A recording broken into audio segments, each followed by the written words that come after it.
Shalom, damai sejahtera untuk kita sekalian. Mari kita merenungkan lagi firman Tuhan. Kita berdoa. Terpujilah Allah pencipta kami. Terima kasih Tuhan untuk penyertaan-Mu pada kami hari ini. Di saat kami akan merenungkan firman-Mu, kami bermohon agar Roh Kudus selalu bersama dengan kami. Dalam nama Yesus Kristus kami sudah berdoa. Amin. Judul renungan malam ini, berkhotbah di antara orang-orang kafir. Ayat renungan diambil dari Kitab Kisah Para Rasul pasal 14 ayat 2. Firman Tuhan berbunyi, tetapi orang-orang Yahudi yang menolak pemberitaan mereka memanaskan hati orang-orang yang tidak mengenal Allah dan membuat mereka gusar terhadap saudara-saudara itu. Di Ikonium, orang-orang Yahudi yang tidak percaya mempersulit pekerjaan para rasul karena kebohongan yang diberitakan para musuh. Paulus dan Barnabas berulang kali dibawa ke hadapan pihak berwenang. Tetapi para hakim bisa melihat bahwa ajaran-ajaran mereka cenderung menjadikan manusia baik, menjadi warga negara yang mematuhi hukum, dan bahwa moral dan aturan dalam kota akan bertambah bila kebenaran yang diajarkan oleh para rasul itu diterima. Akan tetapi, tuduhan-tuduhan palsu tetap membuat pekerjaan mereka sulit, dan teman-teman mereka terpaksa membantu para rasul menyelamatkan diri.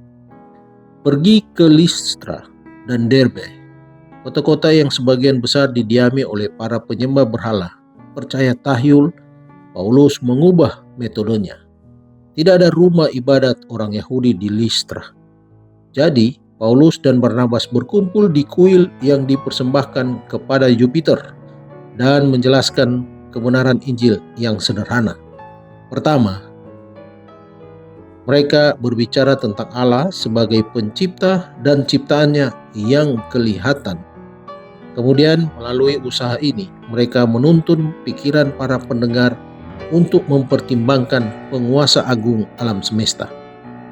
Paulus menyembuhkan orang lumpuh di Listra, dan ketika orang-orang melihat mujizat itu, mereka mengira bahwa para rasul itu adalah dewa-dewa yang telah turun ke tengah-tengah kita dalam rupa manusia.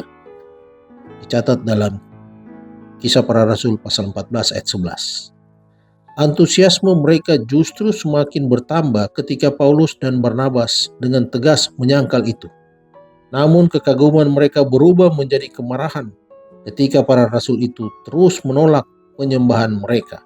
Akhirnya, mereka melempari Paulus dan meninggalkannya sekarat.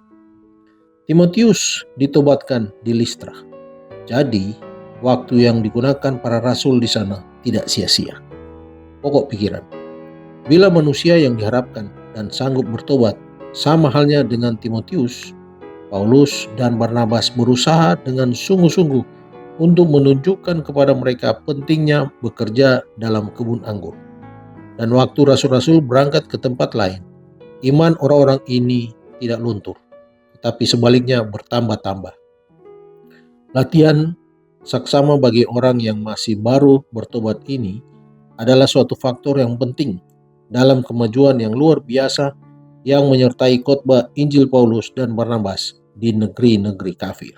Dikutip dari buku Alfa dan Omega jilid 7 halaman 158.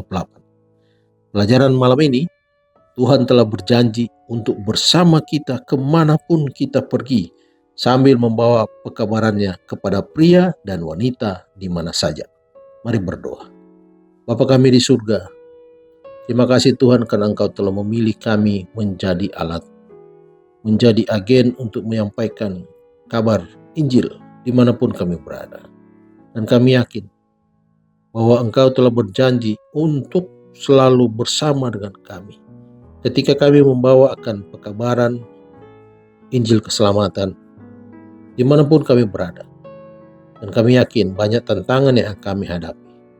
Tetapi kami bersuka cita karena Tuhan selalu bersama dengan kami. Biarlah Roh Kudus selalu menuntun kami, memberikan kekuatan, keberanian untuk menyampaikan keselamatan kepada orang lain.